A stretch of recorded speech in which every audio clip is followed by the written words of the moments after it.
சரி ஓகே மக்களே, நம்ம புளியெல்லாம் உடச்சி வச்சுருக்கோம் பார்த்தீங்களா? புளி தான் சாப்பிட போகிறோம்.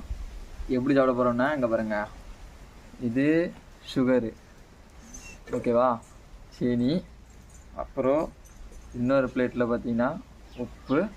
இந்த ரெண்டத்தையும் வந்து மிக்ஸ் பண்ணி தான் நம்ம இப்போ சாப்பிட போகிறோம். சாப்பிட்டு பார்த்துட்டு எப்படி இருக்குன்னு சொல்கிறேன் வாங்க.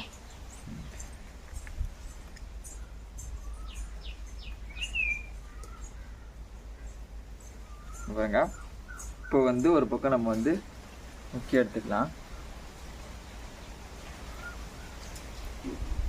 சாரி, இது உப்பு இல்லை, சீனி, தப்பாக சொல்லிட்டேன். இதை பார்த்துடுங்க, இப்படி ஆடாக இருக்கா. அப்புறம் இன்னொரு பக்கம் உப்பையுமே நம்ம முக்கிய எடுத்துக்கலாம்.